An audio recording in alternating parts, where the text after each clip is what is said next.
December 7th, 1941. Imperial Japanese Navy General Staff Headquarters, Tokyo, Japan. Vice Admiral Seiichi Ito studied the detailed war plans spread across the mahogany conference table, his fountain pen hovering over the logistics annexes. The calculations showed Japan's merchant fleet of 6,384,000 gross registered tons could sustain the Empire's war effort indefinitely against anticipated losses. Intelligence assessments projected American submarine warfare would follow the cautious, ineffective patterns of World War I. Ito had commanded destroyers in the Great War. He understood submarine limitations. American boats would operate under international price rules, surface warnings, concern for civilian casualties. The mathematics seemed irrefutable. Japan's shipbuilding capacity of 800,000 tons annually would exceed any reasonable loss projections. What Vice Admiral Ito didn't know, what no officer in the Imperial Japanese Navy would understand until 1943, was that American submarines would wage unrestricted warfare with ruthless efficiency. Sinking 1,314. Japanese merchant ships, totaling 5,320,000 gross registered tons, destroying 60.4% of Japan's merchant marine and strangling the Empire's ability to wage war more effectively than any strategic bombing campaign or surface fleet action. January 27, 1942. The Kongo Maru, a 5,471-ton cargo vessel, steamed northwest from Truk Lagoon, carrying aviation gasoline and ammunition to Rabaul. Captain Hiroshi Nakamura maintained standard peacetime navigation, predictable routes, no zigzagging, radio transmissions in plain language reporting position and cargo. Japanese doctrine assumed American submarines posed minimal threat. The Imperial Navy's pre-war analysis concluded American submarine crews lacked the warrior spirit for aggressive attacks. The U.S. Navy's adherence to international law meant Japanese merchant shipping would receive warnings before attack. At 0347 hours, Kongo Maru exploded. Lieutenant Commander Chester Carl Smith, aboard USS Swordfish, had fired 4 Mark 14 torpedoes from 1,200 yards without surfacing, without warning, without any consideration for international maritime law. 3 torpedoes struck the merchant's starboard side. The ship sank in 8 minutes. Nakamura survived, rescued by a Japanese destroyer 4 hours later. His report to the Naval General Staff described an attack pattern that violated every assumption in Japanese naval doctrine. Commander Takayoshi Hori, chief of the Naval General Staff's anti-submarine section, received Nakamura's report at his office in Tokyo on January 30th. The document troubled him.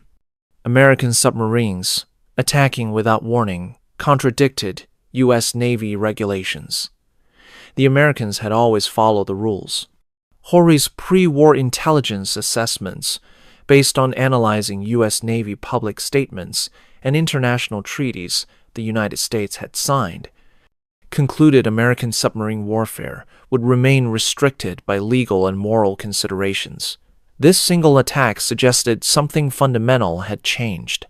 What Hori couldn't know was that Admiral Harold Stark, Chief of Naval Operations, had issued orders to the Pacific Submarine Force at 12:30 hours on December 7, 1941, 7 hours after the Pearl Harbor attack. Execute unrestricted air and submarine warfare against Japan. With those 9 words, American submarines were unleashed without the constraints that had limited their effectiveness in World War I. The Naval General Staff's Intelligence Division assigned Commander Hori's section to analyze the emerging submarine threat. Between January and June 1942, Japanese merchant ships reported 89 submarine attacks. The pattern confused Hori's analysts. American submarines attacked at night, on the surface using radar. They fired multiple torpedoes without surfacing to observe results. They ignored smaller vessels to focus on high-value targets. They operated in Japanese home waters with unprecedented aggression. Hori's staff produced their first comprehensive assessment on July 15, 1942. Captured documents from the Japanese 4th Fleet headquarters, preserved in National Archives Record Group 457, reveal their conclusions. The assessment predicted American submarines would sink approximately 400,000 tons of merchant shipping annually.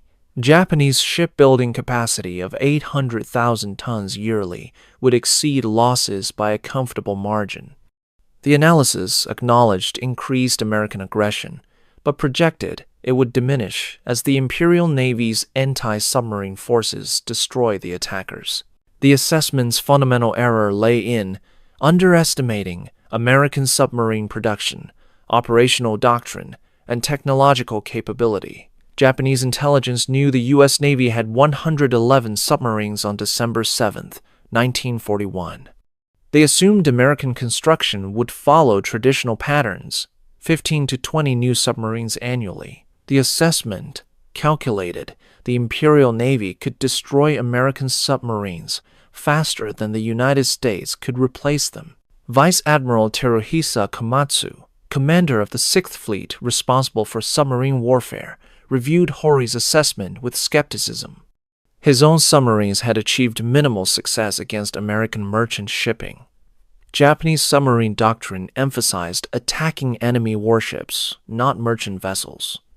The concept of strangling an enemy's economy through commerce raiding seemed beneath the warrior ethic of the Imperial Navy. Komatsu's submarines were designed for fleet actions, large, slow-diving boats with limited endurance. The idea that American submarines could decisively impact Japan's war effort struck him as impossible. By December 1942, Japanese merchant shipping losses reached 936,000 tons. Hori revised his assessment, projecting 1,200,000 tons lost annually. Captured German U-boat doctrine manuals suggested countermeasures: convoy systems, destroyer escorts, aerial patrols. The Naval General Staff implemented these measures throughout 1943. Losses continued accelerating. The pattern made no logical sense. More escorts should mean fewer sinkings. More aerial patrols should detect more submarines. The mathematics refused to align with reality. The American submarine campaign's foundation was laid not in 1941, but in 1933, when the U.S. Navy commissioned USS Dolphin, the first submarine designed specifically for long-range Pacific operations. Rear Admiral Thomas Charles Hart, commander of the Submarine Force U.S. Fleet, had studied the vast Pacific distances. A submarine war against Japan required boats capable of 10,000-mile patrols lasting 75 days. The 9,000-mile journey from Pearl Harbor to Tokyo and back demanded unprecedented endurance. Captain Andrew Ivan McKee, commanding the Portsmouth Naval Shipyard, directed development of what would become the Gato-class submarine. McKee has served as engineering officer on USS 48 during disastrous trials in 1921. He understood submarine limitations intimately. The Gato design incorporated revolutionary features: fully welded hull construction instead of riveted, 4 diesel engines generating 5,400 horsepower, 10 torpedo tubes carrying 24 torpedoes, sophisticated radar for surface attacks, and air conditioning allowing crew efficiency in tropical waters. The critical innovation came from Lieutenant Commander Lawrence Rupp Daspit, who proposed surface night attacks using radar. Japanese warships and merchants lacked radar. American submarines could detect targets at 10,000 yards while remaining invisible. The submarine would track the target on radar, maneuver ahead of the merchant's course, and fire torpedoes from close range while remaining surfaced. The technique maximized torpedo accuracy while allowing rapid escape at surface speeds exceeding 20 knots. Electric Boat Company in Groton, Connecticut, received the first Gato-class contract on September 1, 1940. The design incorporated lessons from German U-boat operations in the Atlantic. Unlike Japanese submarines that required 5 minutes to dive, Gatos could submerge in 45 seconds. The pressure hull could withstand depths to 300 feet, allowing escape from depth charge attacks that would crush Japanese boats. Air conditioning, considered a luxury by Japanese standards, prevented equipment corrosion and maintained crew effectiveness during 75-day patrols in 90-degree tropical heat. Dr. John Howard Van Vleck at Harvard University developed the radar systems that would revolutionize submarine warfare. The SJ surface search radar, operating at 3-centimeter wavelength, could detect merchant ships at 12,000 yards in darkness or fog. The SD air search radar warned of approaching aircraft at 15-mile range. Japanese ships had no electronic countermeasures, no radar detectors, no understanding that American submarines could see them electronically while remaining invisible. Commander Richard Hetherington O'Kane, serving as executive officer aboard USS Wahoo under Lieutenant Commander Dudley Walker Morton, developed the aggressive tactics that would define American submarine warfare. Morton's philosophy was simple: tenacious, shoot straight, stay on the surface. O'Kane refined this into specific doctrine: penetrate harbors, attack in daylight when necessary, fire all torpedoes at single high-value targets, ignore small vessels to focus on tankers and cargo ships exceeding 5,000 tons. The Mark 14 torpedo, despite its infamous early war problems with depth control and contact exploders, carried 643 pounds of Torpax explosive. Japanese torpedoes carried 452 pounds of less powerful Type 97 explosive. When American torpedoes functioned correctly, they broke merchant ships in half. The warhead detonated beneath the keel, snapping the vessel's spine. Merchants sank in minutes, giving crews no time to launch lifeboats or transmit distress signals. The foundation of American submarine dominance rested on production capacity that Japanese planners couldn't conceive.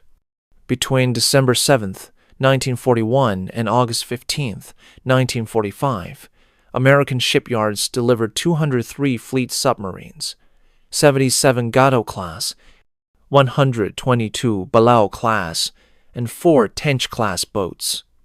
This production represented launching one new submarine every 6.4 days for the entire war. Electric Boat Company's Groton facility employed 13,000 workers operating 3 shifts around the clock. The yard launched its first Gato-class submarine, USS Drum, on May 12, 1941. Peak production reached one submarine every 75 days from a single shipyard. Portsmouth Naval Shipyard in Kittery, Maine, employed 8,500 workers producing Gatos and Balaos simultaneously. Mare Island Naval Shipyard in Vallejo, California, employed 11,200 workers.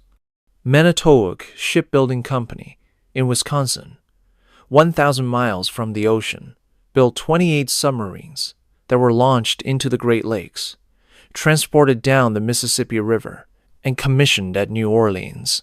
The production comparison revealed devastating disparity. Japan constructed 126 submarines during the war. American production exceeded Japanese output by 77 submarines, more than half of Japan's total construction. American shipyards could replace every submarine in the Pacific Fleet within 14 months. Japan required the entire war to build what American yards produced in 18 months. The logistical support infrastructure exceeded submarine production in scale and sophistication. Submarine base. Pearl Harbor employed 3,847 personnel, providing maintenance, torpedo loading, provisions, and crew rest facilities. The base maintained inventory of 1,200 torpedoes. Torpedoes were manufactured at Naval Torpedo Station, Alexandria, Virginia, and Naval Torpedo Station, Newport, Rhode Island. Combined production reached 420 torpedoes monthly by mid-1943. Each submarine departed on patrol with 24 torpedoes. Simple mathematics. American torpedo production supported 17.5 submarines, reloading simultaneously every month. Advanced Base Majuro in the Marshall Islands was established in February 1944. The forward submarine base reduced transit time to Japanese home waters by 3,000 miles, allowing submarines to spend 45 days on patrol instead of 30 days traveling. The base employed 1,243 personnel and maintained 2 floating dry docks, repair ships, and stores to support 20 submarines simultaneously. Advanced Base Guam, established in August 1944, employed 2,156 personnel, supporting 30 submarines with complete repair and replenishment capability. Japan possessed no equivalent infrastructure. Japanese submarines based at Kure Naval Base received minimal support. Torpedo production totaled 2,800 Type 95 torpedoes for the entire war, fewer torpedoes than American factories produced in 7 months. Japanese submarines returned from patrol to find no spare parts, no maintenance facilities, no systematic rest and refit cycle.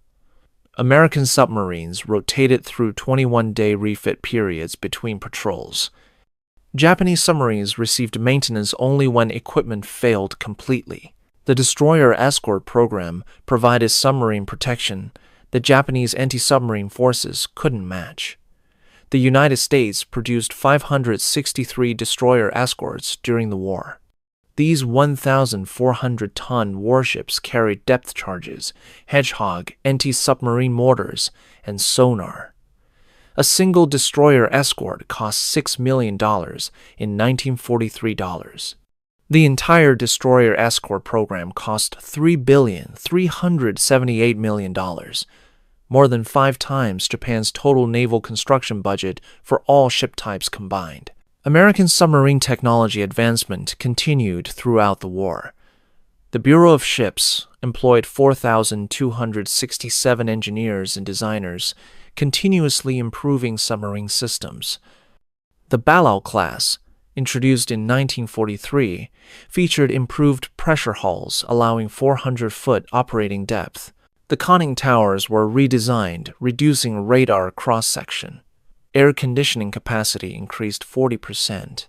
Fuel capacity expanded to 116,000 gallons, extending range to 11,000 miles. Japan's submarine technology remained static from 1941 to 1945. No improvements, no innovations, no evolution. USS Wahoo's second war patrol under Lieutenant Commander Dudley Walker Morton established the aggressive doctrine that would define American submarine operations. Departing Pearl Harbor on January 16, 1943, Morton took Wahoo into the Sea of Japan through the heavily defended Kurili Islands Passage. Japanese anti-submarine doctrine assumed American submarines wouldn't risk shallow, mined waters near the home islands. Morton's philosophy, the enemy thinks we're stupid, will prove we're aggressive instead. On January 24, 1943, Wahoo encountered a Japanese convoy near Inubosaki. Morton executed surface attack in daylight. The submarine's deck guns sank 2 4,000-ton freighters. Wahoo submerged, evaded destroyers, surfaced after dark, and pursued the fleeing convoy at 21 knots surface speed. At 0400 hours, January 25th, Morton fired 6 torpedoes, sinking the 6,400-ton transport Buyo Maru and 2 cargo ships. Wahoo's patrol totaled 20,000 tons sunk in 10 days, demonstrating that aggressive commanders could devastate Japanese shipping in home waters. The Wolfpack tactic, adapted from German U-boat operations, multiplied effectiveness. USS Cerro, USS Shad, and USS Greyback formed the first coordinated submarine group in October 1943 under Commander John Posey Cromwell. The 3 submarines established patrol lines across shipping routes between the Philippines and Formosa. When one submarine detected a convoy, all 3 attacked simultaneously from different bearings. The Japanese destroyer escorts couldn't defend against attacks from multiple directions. The Wolfpack sank 9 merchant ships, totaling 47,000 tons in 21 days. The Lifeguard submarine mission saved 504 downed American pilots during the war. Submarines stationed near Japanese-held islands recovered pilots shot down during carrier air raids. USS Tong rescued 22 pilots in a single day during the truck raid on April 30, 1944. The mission demonstrated American resource philosophy. A $6 million submarine dedicated to saving pilots who flew $50,000 aircraft. Japanese doctrine accepted pilot losses as inevitable. American doctrine treated every pilot as irreplaceable resource worthy of extraordinary rescue efforts. Commander Eugene Bennett Fluckey aboard USS Barb pioneered the rocket bombardment mission.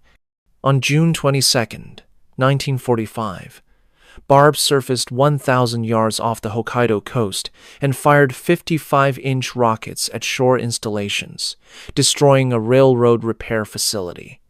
The attack demonstrated American submarines had achieved complete dominance. They could surface in Japanese home waters and conduct artillery bombardments without fear of effective counterattack. The ultra-intelligence system, based on broken Japanese naval codes, transformed submarine operations in 1943.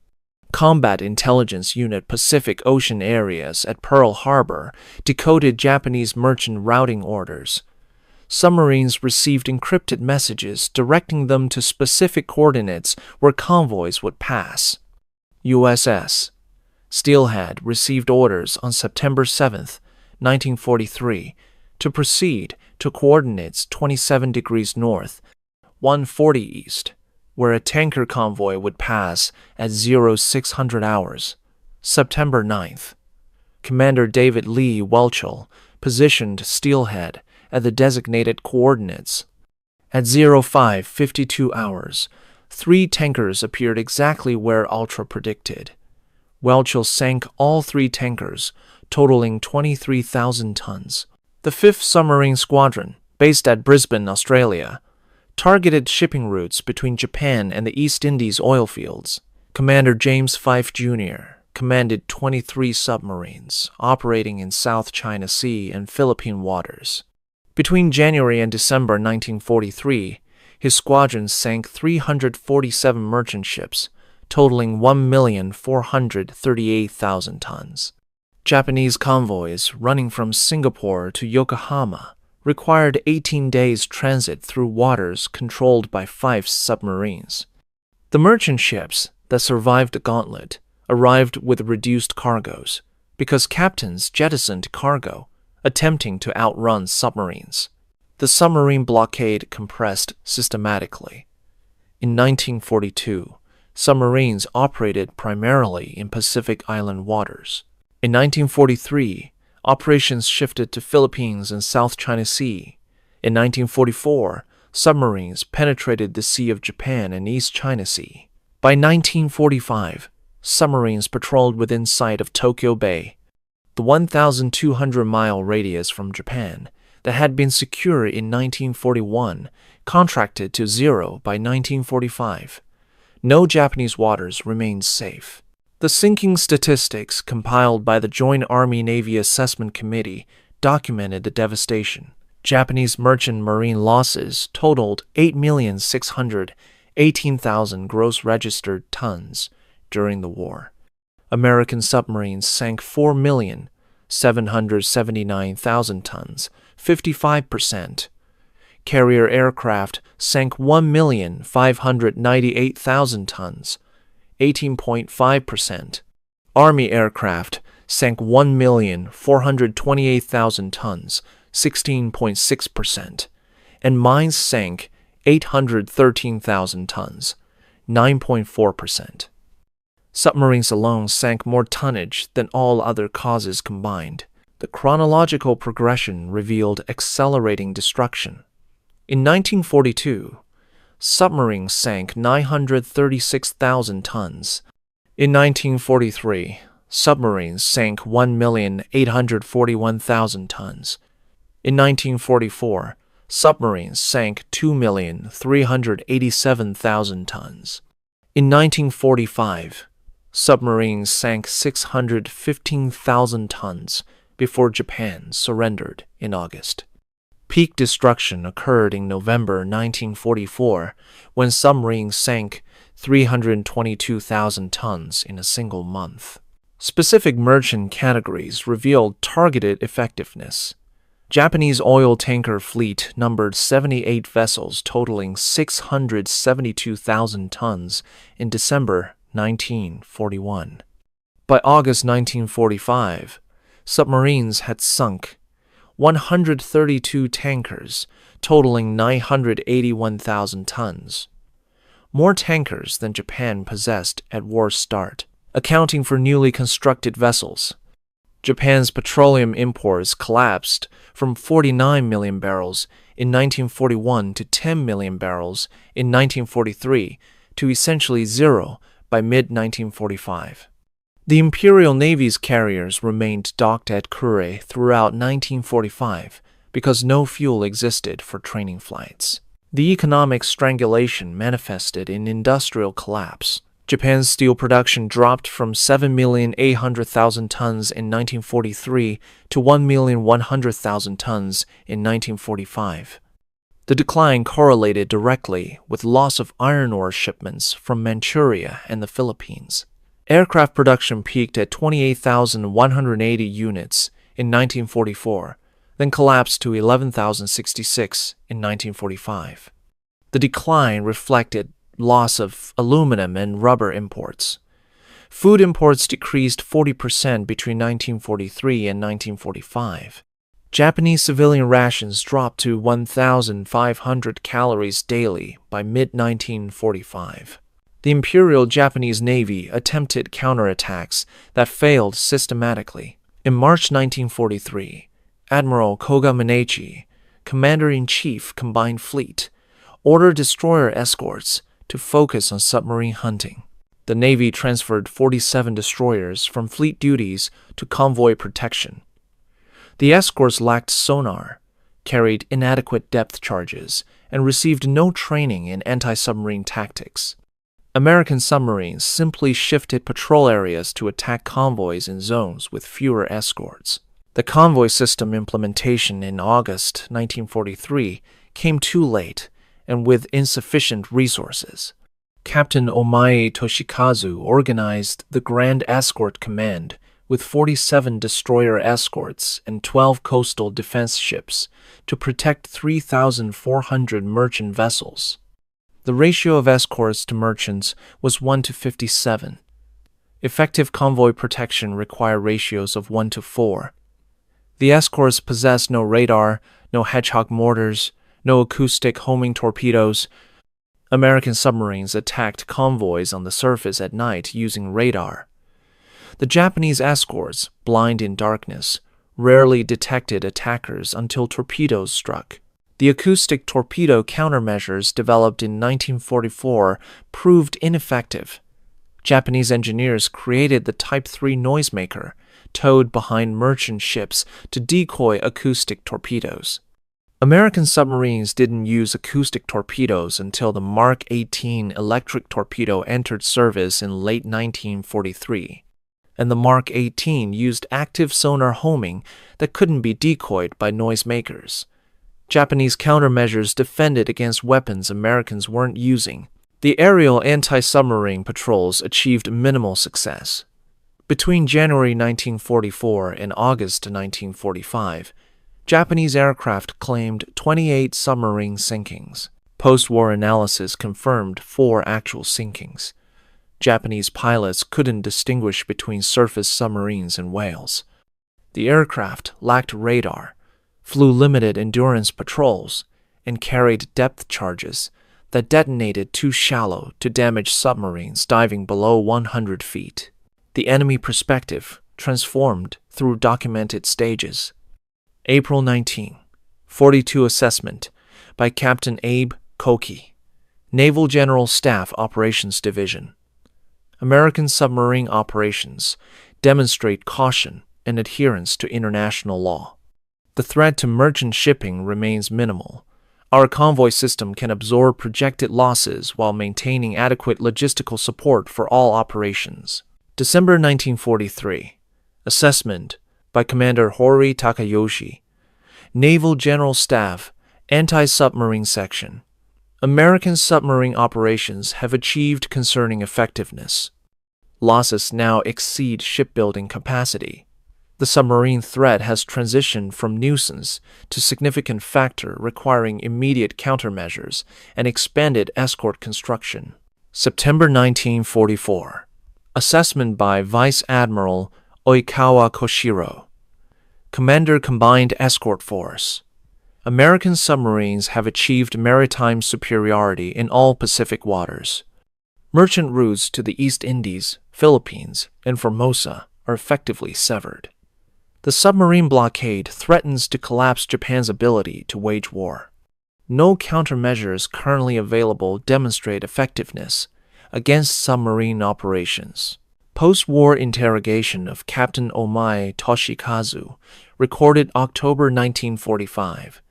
Preserved in U.S. Strategic Bombing Survey, the submarine campaign strangled Japan more effectively than strategic bombing. We could endure city destruction. We could not endure the loss of shipping that prevented importation of raw materials essential to industrial production. By early 1945, Japan was isolated, starving, and unable to sustain war production. The submarines achieved what we never imagined possible in 1941. The human cost extended beyond statistics. Japanese merchant mariners suffered 43% casualties, 116,000 killed out of 270,000 serving. Merchant crews received no military training, no weapons, no life rafts sufficient for entire crews. When submarines torpedoed merchants, survival rates averaged 35%. Japanese doctrine provided no rescue capability for survivors. Merchant sailors drifted in life rafts for weeks. Some reached land. Most didn't. Recognition and legacy. Vice Admiral Miwa Shigeoshi, Commander 6th Fleet during the final year of war, reflected in 1958 interviews with American naval historians. We failed to understand submarine warfare's strategic potential. Our submarines sought fleet engagements, while American submarines destroyed our maritime lifeline. We dismissed commerce raiding as beneath warrior ethics. That dismissal cost us the war. The Americans understood what we refused to acknowledge. Destroying merchant shipping destroys industrial capability. An enemy without resources cannot fight regardless of courage or skill. Admiral Toyoda Soemu, Chief of Naval General Staff in 1945, testified during post-war interrogations. We calculated that American submarines would observe international law, attack sparingly, and prove ineffective against determined convoy defense. All three assumptions proved catastrophically wrong. American submarines waged unrestricted warfare with efficiency that exceeded German U-boats. Our countermeasures consistently failed because we never grasped the scale of American submarine production or sophistication of their technology and tactics. The statistical analysis compiled by the United States Strategic Bombing Survey concluded the submarine campaign contributed more to Japan's defeat than strategic bombing. The blockade prevented importation of oil, iron ore, bauxite, rubber, and food essential to military production and civilian survival. Japan's industrial capacity collapsed, not from bomb damage, but from resource starvation. The submarine force accomplished, with 1.6% of American military personnel, what strategic bombing failed to achieve with 20%. Admiral Chester Nimitz, Commander-in-Chief Pacific Fleet, stated in 1946. The Japanese merchant marine was the empire's Achilles heel. Our submarines exploited that vulnerability with unprecedented effectiveness. The submarines strangled Japan's war economy, isolated the home islands, and rendered the imperial fleet impotent through fuel starvation. The submarine campaign was the decisive factor in the Pacific War. Captain Abe Koki, the same officer who dismissed the submarine threat in April 1942, reflected in 1963, "I underestimated American industrial capacity and tactical innovation. We thought submarines were defensive weapons, useful for fleet screening but incapable of strategic effect. The Americans proved submarines could strangle an island empire. We learned too late that maritime power depends not on battleships but on merchant shipping. The Americans understood this. We did not. That understanding won the war." The technological legacy extended into Cold War submarine development. The Gato and Balao class designs influenced post-war submarine construction worldwide. The Soviet Union captured German Type 21 submarines and American submarines abandoned in Japanese waters, incorporating features from both designs into their post-war fleet. The operational doctrine developed by Morton, O'Kane, and Fluckey became standard submarine tactics taught at naval academies globally. The strategic lesson transcended submarine warfare.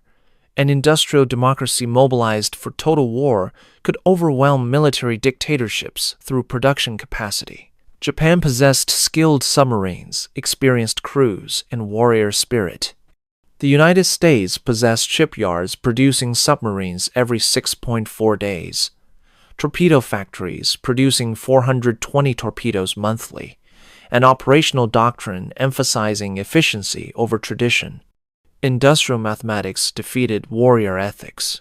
The ultimate irony rested in the forces that failed to understand their importance.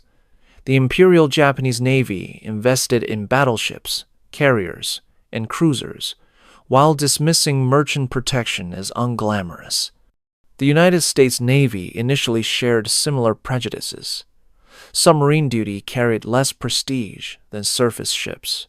The difference: American pragmatism allowed tactical adjustment when submarine effectiveness became apparent.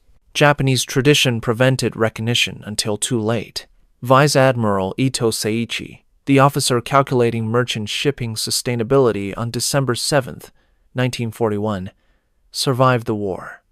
In 1954 interview with the U.S. Naval Institute, he reflected, "I believe Japan's merchant fleet was adequate.